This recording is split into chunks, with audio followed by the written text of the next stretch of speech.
The Jack Benny Program.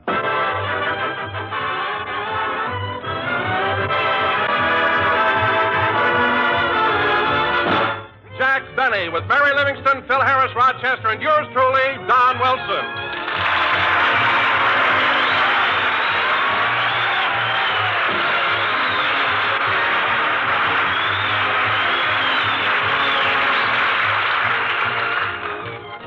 And now we take you to Jack Benny's home in Beverly Hills. It's early morning. Jack is still asleep, and Rochester's in the kitchen preparing breakfast. Hello, Mr. Benny's residence.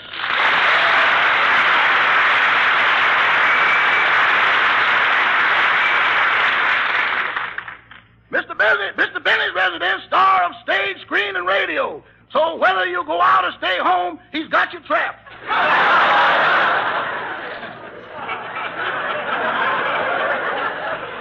Who? Oh, hello, Sam. I'm glad you called. Hurry right over and return that suit I rented you. The boss is back.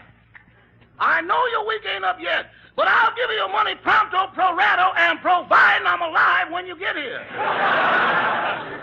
That's right. And Sam, I wish you'd pass the word along to the rest of my clientele. Goodbye. Well, I guess I'm safe now. Uh-oh. I'll have to dig up some excuse about Mr. Benny's tuxedo. Doggone, when I rented out for Jerome, how did I know they was going to cremate him?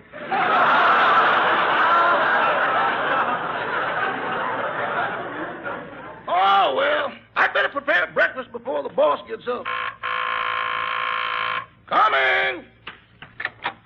Oh, it's you, Mr. Milkman. Good morning, Rochester.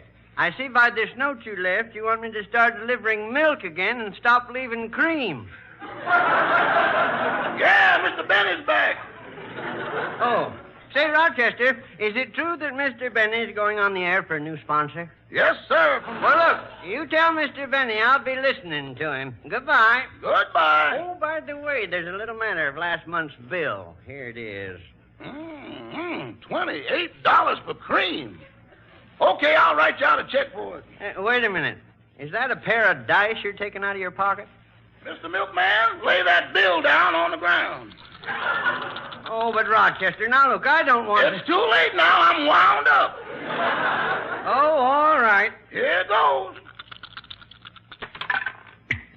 There it is in black and white. Doggone, I've been homogenized again. Well, goodbye and better luck next month. Oh, Rochester! Rochester!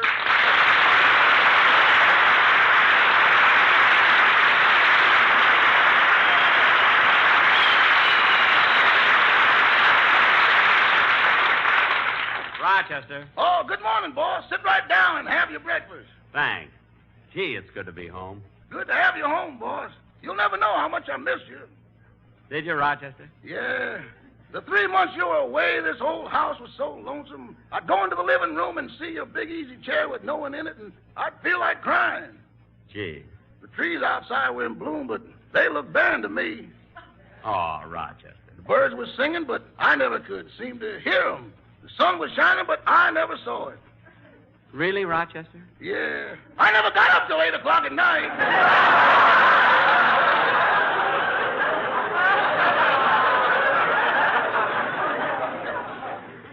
Now, cut out this nonsense and get me something to eat. What are we having for breakfast? Huh? I said, what are we having for breakfast? If this was last season, I could mention it. If this was last season, you'd have to mention it. Now, get me my breakfast. Okay. Okay, I'll get you coffee. You won't sleep till 8 o'clock at night anymore. Rochester, shut off the egg timer. But I'm getting your coffee. Shut off the egg timer. Okay. Rochester, answer the door. You told me to shut off the egg timer. Answer the door. Okay. Rochester, answer the phone. You told me to answer the door. Answer the phone. Boss, I can't be in all those places at once. I ain't General Patton. We'll talk about your rank later. You stop the egg timer and answer the door. I'll answer the phone. Or the door, rather. Da-da-dee-da-dum, da-dee-da-dum. Oh, boy, it's good to be home. Da-da-da-da-da. Hello, Jack. Mary!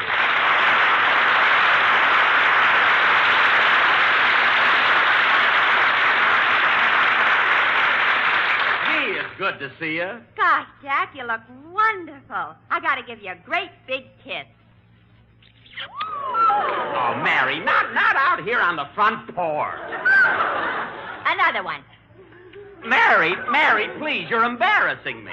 One more, Jack. Mary, for heaven's sake, put me down.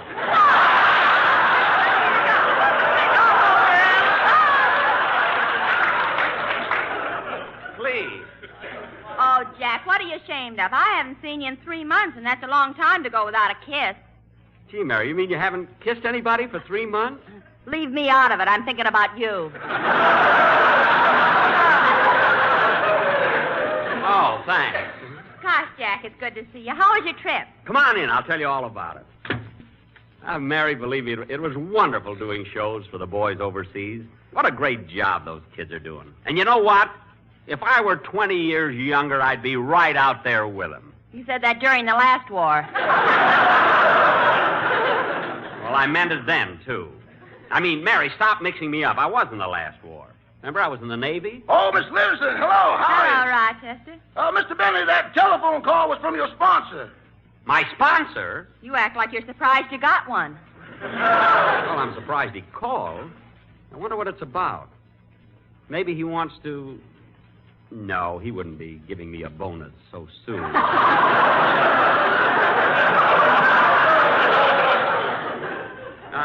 I wonder what it can be. Well, maybe he wants to know who you're going to have for a singer. You still haven't got anyone to replace Dennis Day.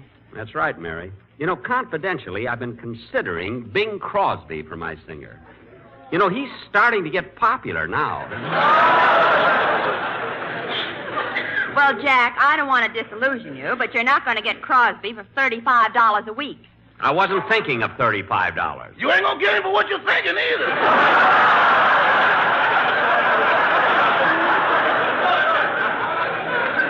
Oh, I don't know. Oh, Jack, what are you talking about? You can't hire Crosby. He makes thousands of dollars a week. Well, hey, maybe I could get his little son, Larry. He sings, too. Or for $5 more, maybe I could get the twins. Why don't you wait another year? You might have more to choose from. Oh, well, I'm not going to worry about it now. I'll find a singer. Come in! Hiya, Jackson. Hello, Jack.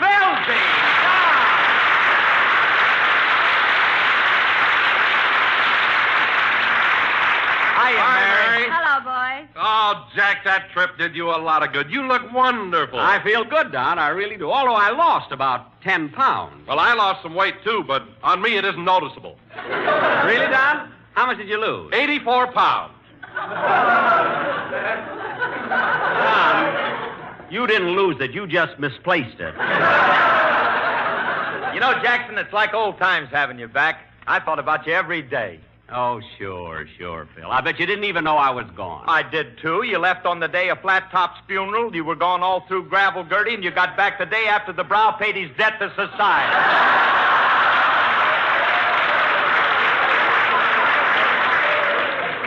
The Brow, Gravel Gertie? What are you talking about? I bet you don't even know about the Summer Sisters being in that iron clamp.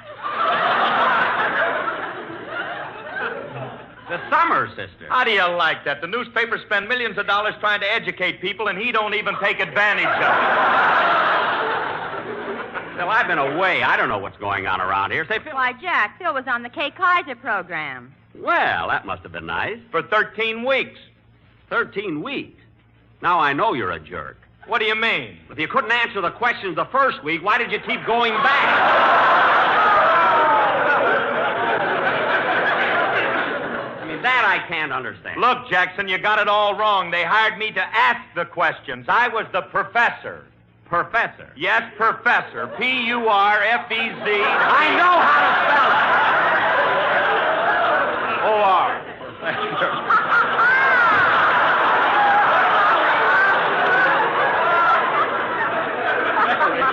Remind Remind me to listen in Wednesday night. I want to hear Phil ask those questions. Huh? Jack, starting Wednesday night, Kate Kaiser will be back on the show. Oh, then I'll surely listen. Well, fellas, I hate to break this up, but I got a call from my sponsor, and I have to go over and see him. Oh, say, kids, before I go, I want to give you the souvenirs I brought you from the South Pacific. Boss, you want a hammer to open that big crate?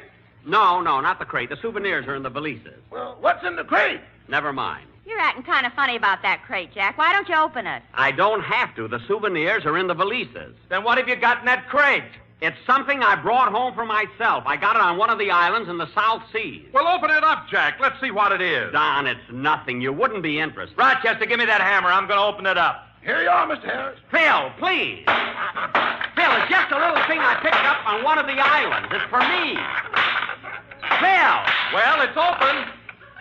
Phil, you have no right to pick up... Hey, Jackson, what are you so excited about? There's nothing in this crate but a grass skirt. Nothing but a grass skirt? Let me... Oh, darn it, she got away. Isn't that awful? Why, Jack Benny, do you mean you actually tried to bring back a... Mary, help is hard to get, and stop leering at me. Now, come on, Mary. We're going down to see my sponsor. See you later, fellas. I'll see you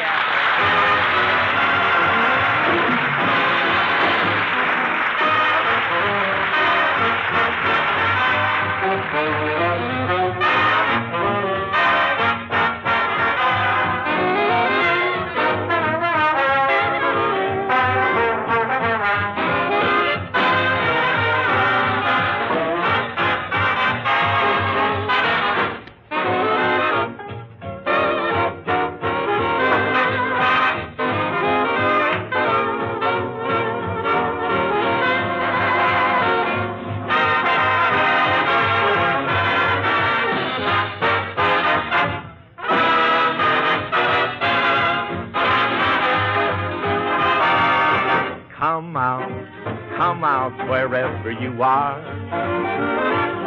I know you're not very far. How I wish you'd hurry, 'cause I'm inclined to worry. These arms of mine are open, you'll appear. Where are you, dear? Come out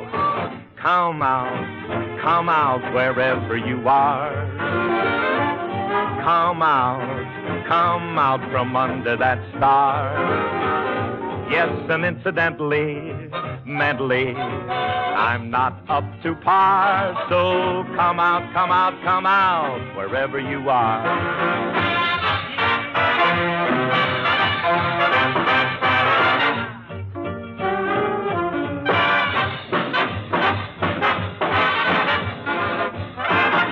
Yes, and incidentally, mentally, I'm not up to par. So come out, wherever you are.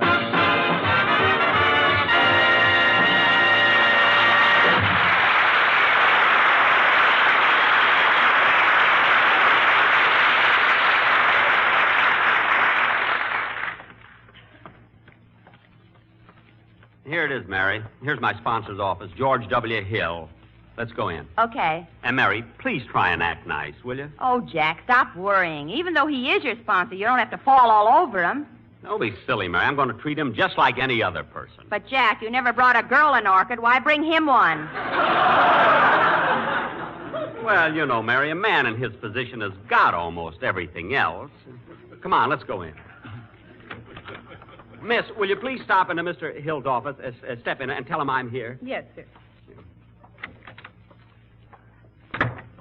Well, I haven't heard that side of it before. But continue. Your opinions interest Pardon me. me, Mr. Hill. Yes, Miss Bates? Jack Benny is waiting in the outer office. Oh, good. Tell him I'll see him in a few minutes. I'm in conference right now. Yes, sir. Now, as I was saying, your opinions interest me. I'd like to hear more of them. Well, first of all, Mr. Hill,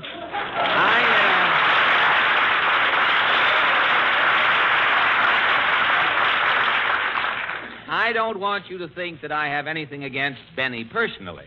Oh, of course not, Mr. Allen.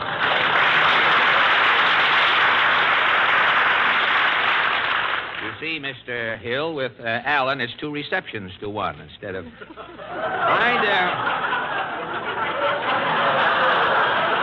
I'd be the last one to try and get his job. I've always semi-admired Mr. Benny.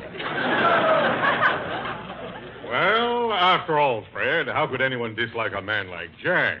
A man who last year was affectionately nicknamed after General Patton. Old Blood and Guts Benny. Oh, in that order.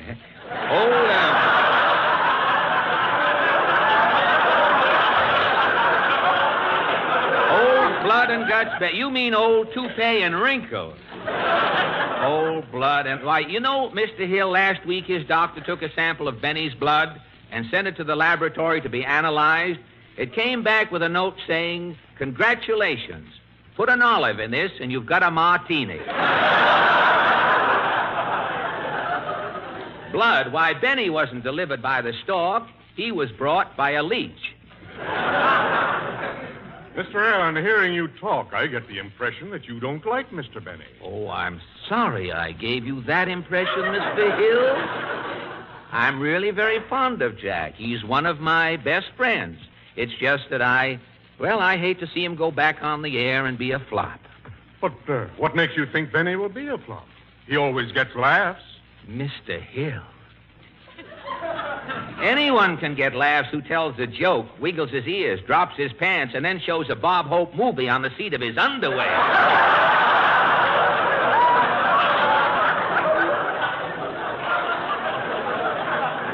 And with Benny's red flannels, it looks like it's in Technicolor yet. How could he miss? But, Mr. Allen, I'm a businessman. I don't care how a comedian gets his laughs as long as he sells the product. And I think lots of people will sit by the radio, smoke a cigarette, and listen to Jack Benny. Mr. Hill, that is an impossibility if I have ever heard one. Smoke a cigarette and listen to Benny. How in the world can anyone smoke and hold his nose at the same time? It can't be done. You know, Fred, I'm a little surprised hearing all this. You see, when I hired Jack, I thought he had a large following. No, he just looks that way when he's not wearing his girdle, Mr. That large following is all Benny. Well, look, Fred, perhaps it isn't too late. Do you think I could help the program if I got rid of Benny? No, by all means keep Jack on the program, Mr. Hill. Just cut his part down a little. Oh, cut his part down a little, eh? Well, look, Mr. Hill, I know you're a busy man, and I want to run down the hall and see your assistant for a few seconds. I may drop back a little later. Okay, Fred. You'll find Mr. Stauffer's office quicker if you go through that rear door. I knew he'd be in the rear. Thank you. So long. Now, let's see. Oh, yes. Yes, Mr. Hill. You may send Mr. Benny in now. Well, hello, Mr. Hill. Sure glad to see you. Here, have a cigarette. I'm already smoking one. Oh, well, I'll have another. Mr. Hill, you know Mary. Mary, you know Mr. Hill. Now, I don't mind telling you, Mr. Hill, Hello, that Mr. you're one of Hill. the swell... now, I don't mind telling you, Mr. Hill... that Hello, you're one of- Mary. Now, I don't mind telling you, Mr. Hill, that you're one of the swellest guys I've ever met. Not because you're my new sponsor, but because you're one of the finest fellas in the world. One of the squarest, grandest guys. Oh, Jack, stop pinching his cheek. Oh, nervous. Well, Mr. Hill, here we are. Yes, sir, ready to get off to a great start on our new radio series. Well, Jack, that's what I wanted to talk to you about. Yes, sir. Talk? To me? Is there wrong anything? I mean, anything wrong? Is there? Uh-huh. No, Jack, nothing wrong. Just a routine talk. Sit down. Yes, sir. That's my chair. Oh, I'm sorry. I didn't know it was your chair. Well, you should know. You're sitting on him.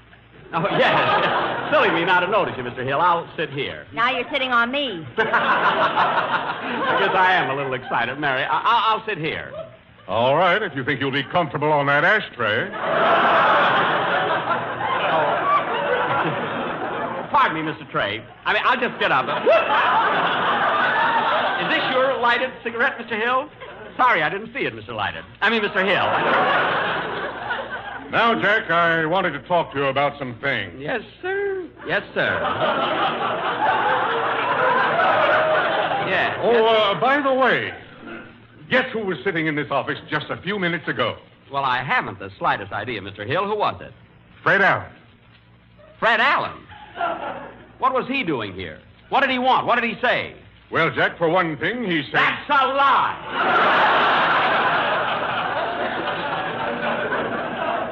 And when I see him, I'm going to get... Now, Jack, that's no attitude to take. Fred doesn't dislike you. Why don't you try to like him? How can anyone like a guy who looks like he does? Oh, Jack, Allen isn't so ugly. How would you know? You can't see his face until you lift the bags under his eyes. And with that pained expression, he looks like a hen trying to lay a square egg. So don't tell me about Allen. Now, Jack, don't get excited. And please stop biting my nails. If I ever meet that sneak face to face, I'll tell him about Well, it. Mr. Hill, I just dropped back to say goodbye, and, why, Jackie Benny. Freddie, old boy. Jack, old pal, it's certainly good to see what's left of you. Thanks, Freddie. I was just telling Mary and Mr. Hill how much I've missed you. Yes, sir, Jack, it's great being together again. I'll say it is. Well, tell me, Freddie boy, what are you doing out here in Hollywood? Oh, making a picture. I'm over at United Artists. Oh, yes. I heard that Boris Karloff isn't there anymore. I know, and I heard that since you've been with Warner's, the studio isn't there anymore. Now, listen here, Alan. Jack, it's your own fault. You always have a chip on your shoulder. I haven't got a chip on my shoulder. No, he's right, Mary. That's his head. His head looks like a knothole with skin on it. Now, that settles it, Alan. I've tried to be friends with you, but you won't have it that way. I'd punch you right in the nose if there wasn't a lady present. I'll leave, Jack. You sit down. Now, you listen to me, Alan. And you listen to me, Benny. You'd punch who in the nose? I'd punch you in the nose if it weren't for your wife and children. I haven't got any children. Then why aren't you in the Army? Answer that, civilian. Oh, Jack, for goodness You sake. keep out of this. Now, listen, Alan, for the last time, I want you to mind your own business. Jack, why don't you and Fred shake hands and You try shut to... up. Now, listen, I want to tell... Oh, my goodness. I said that to my sponsor. Mr. Hill, I didn't mean to say shut up to you. I meant just to say be quiet. Please be quiet. I didn't mean it at all. I never think to say like that to you. Mr. Hill, don't stand there with your back to me. Freddie boy, please tell Mr. Hill I didn't mean it. It was an accident. It was all a big mistake. Fred, don't stand there with your back to me. Mary, tell Mr. Hill it was all a mistake. Tell him I'm sorry. Tell him anything. Just say something.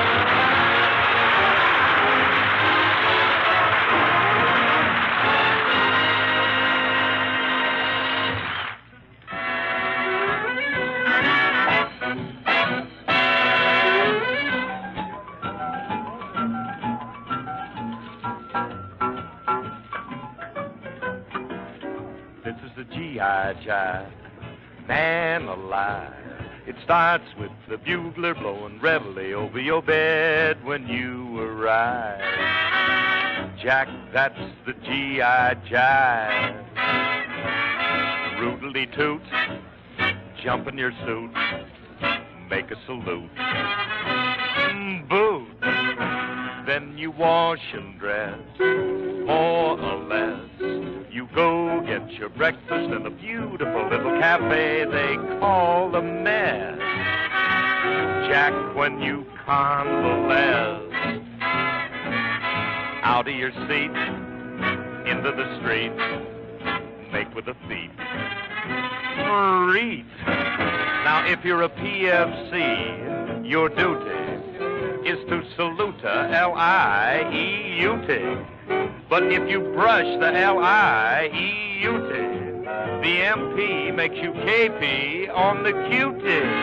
This is the G.I. Jive, man alive. They give you a private tank that features a little device called Fluid Drive. Jack, if you still survive, chunk all your junk back in your trunk, fall on your bunk, clunk.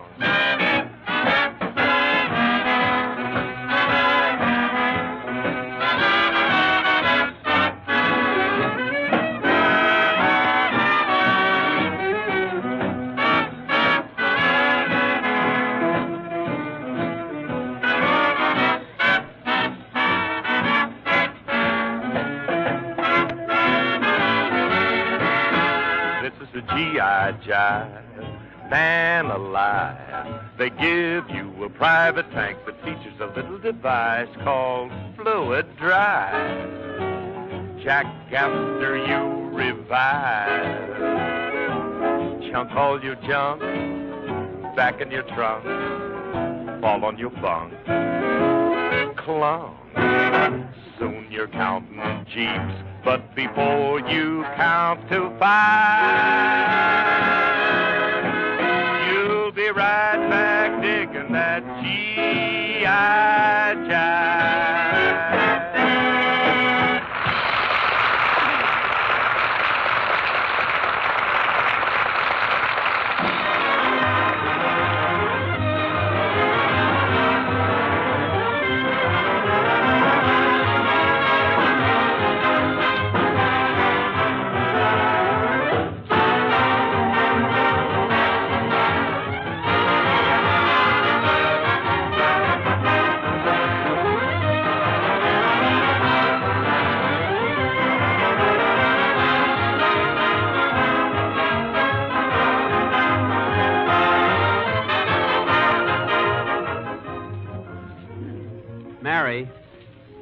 Mary, do you think Mr. Hill was really angry at me because of what I said? Oh, no, Jack. He knew you were excited and nervous.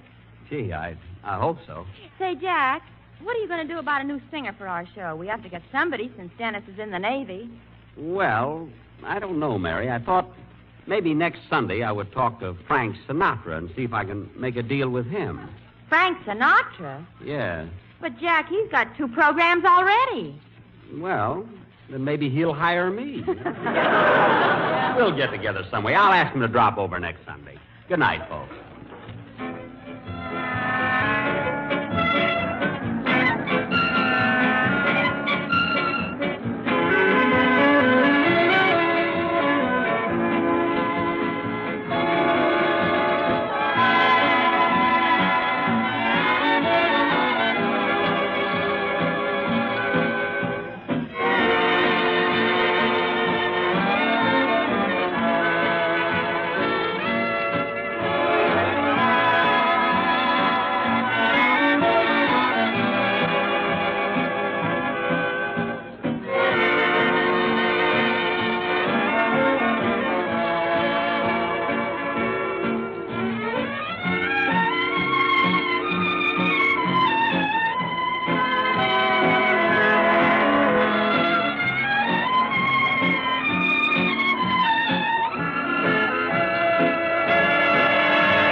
This is the Armed Forces Radio Service.